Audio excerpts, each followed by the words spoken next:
Fenomenal, pues muchísimas gracias por tripular este derrotero. Bueno, pues entonces, sin más, yo quería comenzar con ese concepto de qué es construcción del paisaje.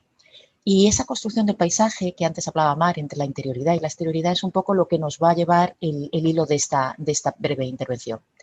Sin más, un poco va a dividirse en tres partes. Primero, voy a compartiros dos personajes que para nosotros son vitales, que es uno muy próximo al territorio donde nos asentamos, en la ría, que es Jorge Oteiza, y uno menos próximo geográficamente, pero muy próximo vitalmente, que es Robert Smithson. Eso será el primer momento.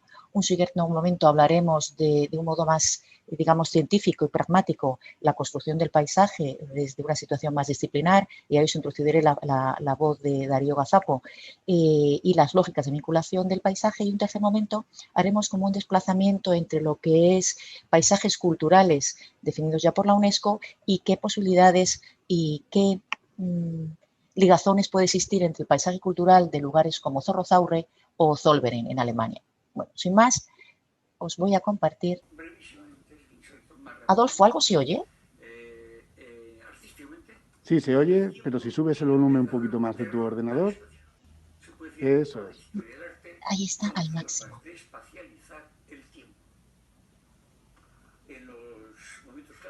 Os voy a poner solo un momento y si estáis muy calladitos, y si no, yo os lo repito.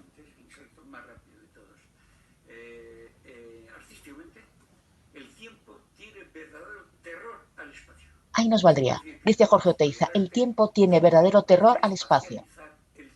Y es la cuestión de espacializar el tiempo, que es en lo que nos vamos a concentrar en la definición y construcción del paisaje cultural. Es inmovilizarlo totalmente.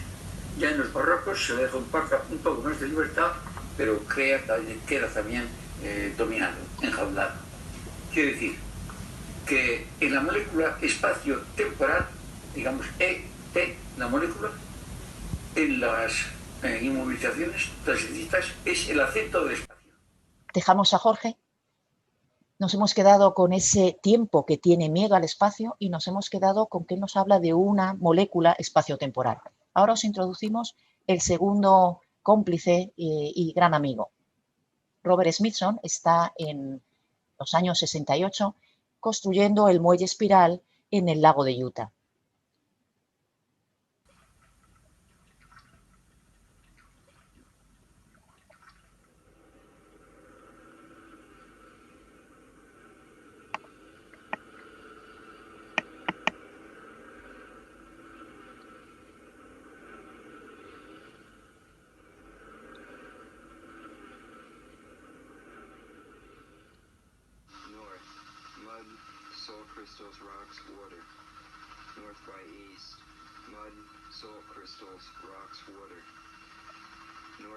Aunque no se oiga del todo bien, Smithson, frente a un Oteiza que el miedo, tiempo al espacio, en este caso nos localizamos. Es una iteración, una letanía en una localización geográfica, norte, sur, este, oeste, y siempre la iteración de rocas, agua, barro, cristal.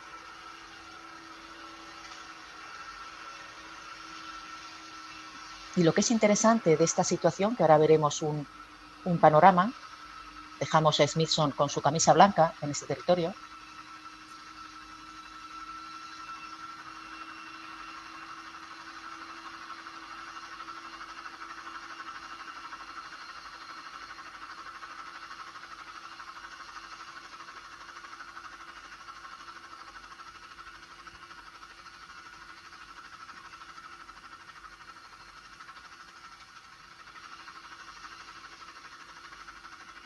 Bien, en ese muelle espiral lo que es interesante es que no se construye por su propia geometría, sino como resultado del remolino vital que Smithson sentía en ese territorio. Un poco entonces esta aproximación, por no leer la situación, pero sí que no nos perdiéramos. Es el sentimiento de paisaje desde el arte y la cultura, nos van a ayudar a definir o entender qué es la sensación de entender el paisaje. El paisaje lo define Oteiza como una corporeidad. Él habla de que el paisaje es algo que sentimos, que nos abriga y que nos abrigamos en él, que formamos parte de él. Esa corporeidad que está llena de energías. Y además una cosa interesante es que ese paisaje es una respuesta a nosotros, es decir, a cada tipo de hombre, a cada cultura, a cada momento vital nos corresponde un tipo de paisaje y la dificultad es entender el paisaje que producimos, que generamos, del que somos parte. Por otro lado, y junto a él, un personaje como Smithson se define como antropólogo del espacio, frente al Oteiza, que hablaba de esa biología, de ese espacio-tiempo, y trabajaba un mundo como bipolar entre esa construcción molecular. Mientras Smithson nos habla de unos desplazamientos, de unas idas y venidas a ese territorio y entender las condiciones de entropía, es decir, que todo tiende a un máximo orden-desorden, todo está en cierto e inestable movimiento.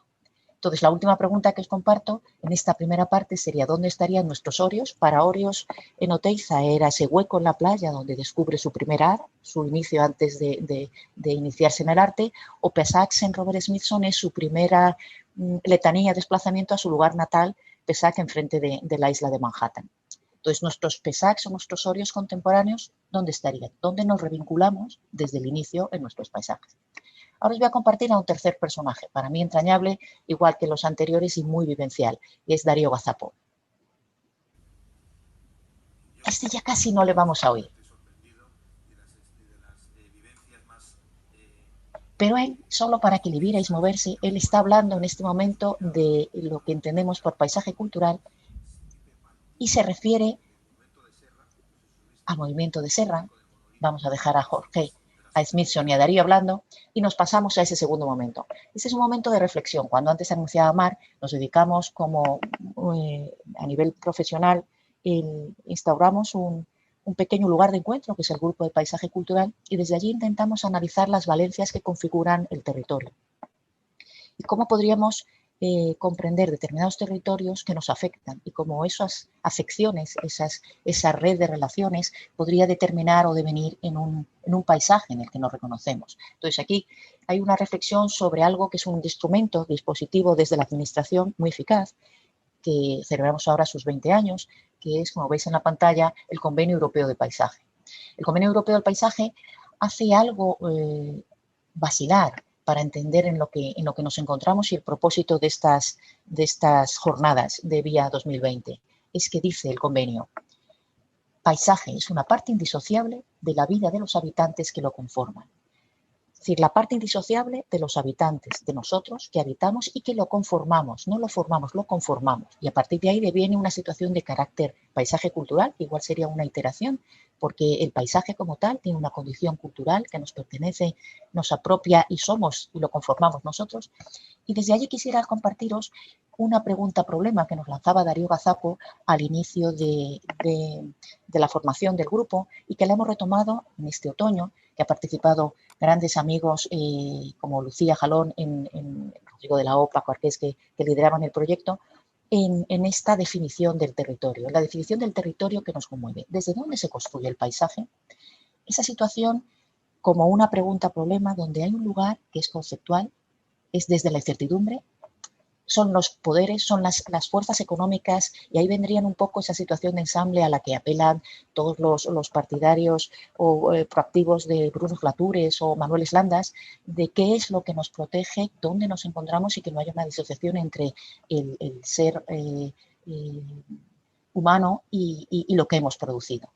Entonces, con ello nos vamos a la tercera parte de esta microcharla y estamos ahora con Richard Serra, estamos en Zollverein, en una montaña de escombros, y eso es importante, una montaña de escombros, es decir, el paisaje residual que hemos producido, y cómo desde el arte se produce una conversación creativa entre ese paisaje residual que he revisitado a través de una acción, en este caso, el tótem inquietante de Richard Serra, que si te acercas, en su inestabilidad y en el viento, mueve como una vela.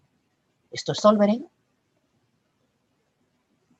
y esto es Zollverein, habitado en una mañana de invierno en un día festivo.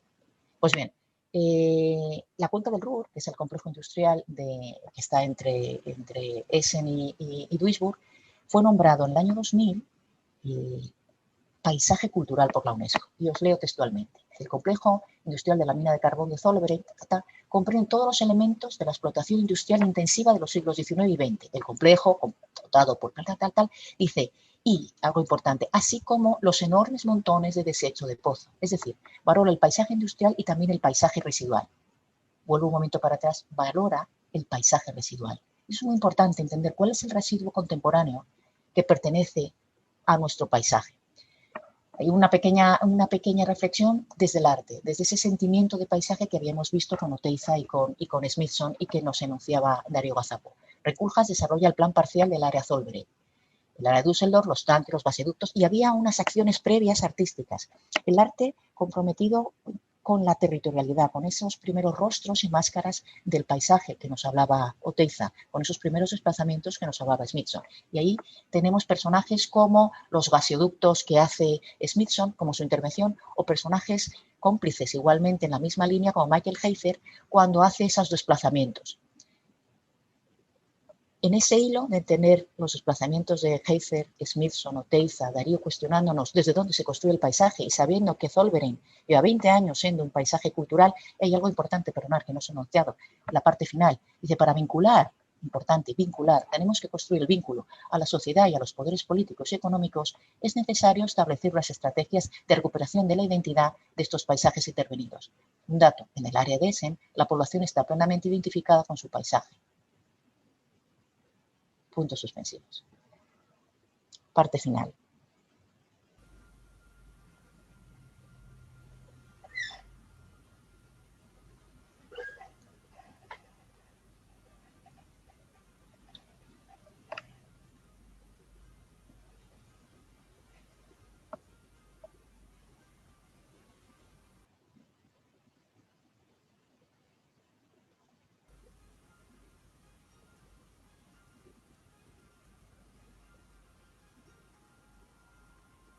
Fijaros en este momento fundacional, la última pala que construye la isla.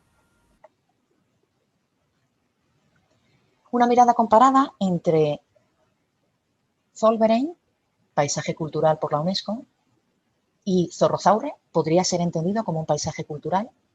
¿Desde qué puntos? Entonces lo inquietante es que, como veis aquí, conceptualmente el paseo entre esos tiempos era una marisma, era huerta en borde de ribera en el siglo XIX, era una península con producción portuaria en el astillero de Zorroza y habéis visto ese momento fundacional donde la península deviene en isla. Y aquí una cosa para mí importante y que nos ha ayudado mucho a entender es el encuentro científico llevado a cabo por los profesores, por Vivas y por Gaztañaga hace 2 años, justo hace 2 años ocurría este vídeo, ese timelapse de venir el canal de Deusto en isla. Llamada recreativa, y ahí el concepto de recreación, como momento de volver a reinventar. Entonces ahora 2 preguntas que os lanzamos para poder dialogar en la posible mesa redonda. Dice, ¿podría tener sentido una plantación de juncales o de huertas urbanas? Como hizo, y ahora aquí os menciono a esta mujer. Esta mujer es Agnes Dennis y en Nueva York construye un campo de trigo en el año 82, una reivindicación. En ese sentido es como el espacio de Zorroza, y aquí veis escrito, dice, hay un momento en que es una zona inundable de ribera. Podría ser uno de los puentes previstos para vincular la isla con Deusto que deviniera en un espectro, o podría ser una parte proactiva de una huerta urbana. En la misma línea son situaciones como unos artistas para nosotros muy queridos, como Fernando Sinaga, cuando en la Bienal del Agua en Zaragoza, en el Ebro, propone unas pantallas espectrales para recordar quiénes somos. A lo mejor es a través de unas situaciones videadas, virtuales, unas imágenes difusas, como hablaba el otro día Lucía Jalón en un encuentro en Alice, en Suiza. Sí, ¿cómo? Hay breves embarcaciones, breves situaciones. Podría ser como la Kroner Müller, que vas caminando y te devienen pequeños anuncios para que entiendas que aquello era fondo marino. O podría tener sentido salvaguardar la tierra que ha sido retirada, desplazada a otro lugar y construir un dispositivo de memoria. Esa tierra desplazada, aquí teníamos a Agnes construyendo, esto sería Michael Heifer o personajes como Robert Smithson, donde la tierra es desplazada y luego es recolocada, pero como un acto monumental de una memoria que entiende el territorio como una manera de revincularse con su pasado. Entonces aquí tenemos en la izquierda lo que va a ser el plan director trazado por Zaha Hadid para la isla de Zorroza. En esa parte final el canal que ya no existe, y en la parte de la derecha tenéis una ida a Pesac, ese territorio en el que Robert Smithson quería también revincularse. Pero otra vez en la parte de izquierda, Zorroza era esa última pala de la excavadora construyendo la isla y Pessac eran esos sustidores, esa especie de dinosaurios volcando el territorio. Zorroza es esa última pala, Zorroza es ese lugar para una memoria como Hans Haacke o Michael Heizer o muchos artistas nos hablan de cómo construir y devenir el territorio desplazado como un dispositivo para reencontrarnos con nuestro territorio. Entonces, la última disertación es volviendo a ese convenio europeo, a su entendimiento como instrumento que permite y facilita la acción. Dice, es tarea de todos, eso es importante, poner en valor nuestro propio paisaje y educar en esa sensibilidad estética. Crear foros como esto, como Vía 2020, para conversar sobre el pasado reciente y por el futuro próximo. Y ahora aquí una importante situación, dices, no hay que hacer una tabula rasa con lo que aconteció, porque las huellas son parte de nuestro pasado y reconocernos en esas trazas es una parte de revincularnos con nosotros, porque los fantasmas son puertas creativas, situaciones que nos conforman, que nos hacen a nosotros. Entonces ahora aprendíamos de Oteiza, aprendíamos de Smithson, teníamos a Michael Heizer, Darío Gazapo nos interpelaba con su pregunta, ¿desde dónde se construye el paisaje? En este caso, ¿desde dónde se construye Zorroza? Porque ahora, antes de terminar, seguir cuestionándonos. Dice, ¿qué nos interesa? Las estrategias de la identificación. Cuando Pabellón 6 o la propuesta de circo en el interior de la isla recreativa crecen, tienen que ser considerados junto a la posibilidad de entender también la propia fisicidad del territorio, de un canal que era marisma, de una marisma que ha devenido en isla. Terminamos con estas imágenes ahora ya comparadas.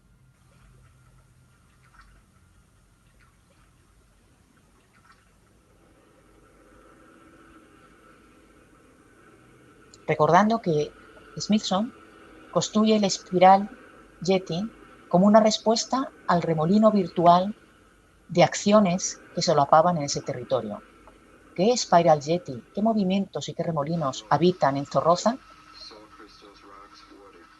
Muchas gracias.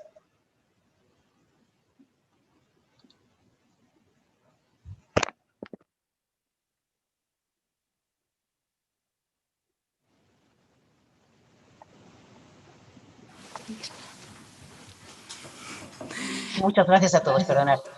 No. Gracias, Concha, por tu ponencia. Ha sido muy interesante. Además, creo que nos ha ofrecido otra visión de lo que veíamos ayer. También hablando un poco desde la emoción, ¿no? El paisaje. Nos has planteado preguntas para seguir debatiendo. Sí, seguir debatiendo. Y bueno, nos planteábamos también qué diferencias hay entre ese paisaje construido que tenemos ya, ¿no? Y el que nos imaginamos o el que tenemos en la cabeza o que nos gustaría tener. Es importante, fíjate, al hilo lo comentas mal, el que ese paisaje construido se construye también con una relación como el número complejo, que tiene una parte real e imaginaria. Entonces tienes una parte que es la realidad de un proceso social que ha devenido inexorable, que es que la situación industrial va a la bocana del puerto y que el paseo de ribera de la ría va a ser recreativo. Pero en esa situación recreativa que veíamos como la propuesta del master plan de Zaha Hadid, que parece que olvida determinadas situaciones que estaban contenidas en la propia fertilidad de este territorio. Es decir, olvida porque actúa como un forastero en un territorio. Y es muy bueno la mirada del forastero porque no tiene lazos y ataduras, pero es necesario que la mirada del forastero, como París, Texas, de Wenders, también dialogue con Wim Wenders y Los Ángeles de Berlín. Entonces tenemos que encontrar ese equilibrio maravilloso entre la mirada desprejuiciada de un Koolhaas cuando actúa en Córdoba hace un montón de tiempo, cuando se saltaba el territorio y el solar, pero la mirada de un Koolhaas que aprende y en Zollverein escucha el territorio y lo hace mucho más participativo, organiza reuniones vecinales y construye entre todos un proceso de vinculación con el lugar donde habitamos, donde el imaginario de cada uno, mira, por ejemplo, Mares como hay artistas deliciosos que ayudan a ellos. Hay un tipo como Disway Brown, Stanley Brown, que construye a partir de dar unos pequeños post-it como estos a la gente y que diga, bueno, ¿qué es Zorroza para usted? ¿Qué es las rías? Y empiezas a contestar, empiezas a entender un poco para todos, los que son más mayores, los que somos dinosaurios intermedios, los más jóvenes, empezar a entender qué nos revincula, porque a lo mejor el paisaje industrial forma parte del imaginario de personajes como Oteiza o un Juan de Fullaondo y sin embargo el territorio recreativo forma parte. Entonces, esos equilibrios entre distintas voces son las que tienen que crear el foro de encuentro. Y es importante situaciones como las que os adelantaba del Landar, porque meten situaciones que no están en los protocolos del escala 1.1 del ciudadano, ni escala 1.500 del arquitecto, sino son escalas territoriales que permiten entender situaciones a escala 1.1, porque es el atrapar la tierra de Michael Heifer, pero a escala geográfica, a escala geoterritorial de la ría y la posibilidad de entender ese borde que oscila. Muy interesante. Y luego también nos ha gustado mucho el concepto de paisaje residual que comentabas, ¿no? Y nos planteaba Arantzazu cómo construimos desde lo que tenemos, ¿no? Desde ese paisaje residual, lo que nos queda, qué patrón o cómo partimos hacia ese nuevo paisaje. Eso, al hilo que decís, hay una cosa muy atractiva. A nosotros nos interesa mucho este paisaje residual porque es muy difícil trabajar con el residuo. Pero mira, había un tipo hace un montón de tiempo, Marcel Duchamp, que hace como 100 años hablaba de una situación fértil de lo residual. Y eso es una situación que deberemos de aprender, porque ahora en esta situación que decimos de ese antropoceno, donde lo que producimos son islas de basura, donde producimos restos, entender el resto como una situación fértil requiere análisis, requiere mucha fragilidad, requiere ser sensible al momento en el que nos encontramos, pero también es todo un reto. La propuesta que hacen en Essen para entender que la montaña de residuo puede ser resignificada desde el arte y proponerle a Richard Serra construir allí un monolito que lo que permite es entender y caminar y andar por el residuo. Cuando andas por esos territorios te hundes sobre ellos y no está ajardinado floralmente para que la estética te haga olvidar que eso es un residuo. Es decir, tampoco hay que anestesiar con gradientes de belleza. Hay que entender que hemos producido montañas de escoria y caminar sobre ellos. Eso es fundamental, entender nuestro pequeño residuo, entender que eso forma parte del resto, es un resto creativo y forma parte de nosotros. Nos decía Oteiza, si no nos reconocemos en el paisaje que coproducimos, tampoco sabremos evolucionar y entender y orientarnos en dónde nos encontrábamos.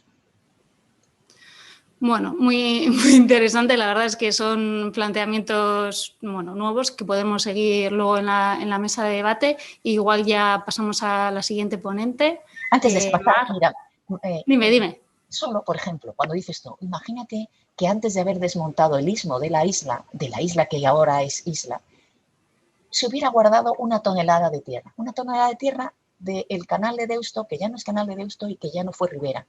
Y podría empaquetarse vivencialmente, conceptualmente, o solo un vídeo que recuerde como una imagen virtual situaciones. Entonces, de esa manera, ese archivo de la memoria, ese Atlas de Mosín de Ari Barbour, de alguna manera tiene que ser revisitado para construir la ciudad contemporánea, nuestro paisaje cultural contemporáneo.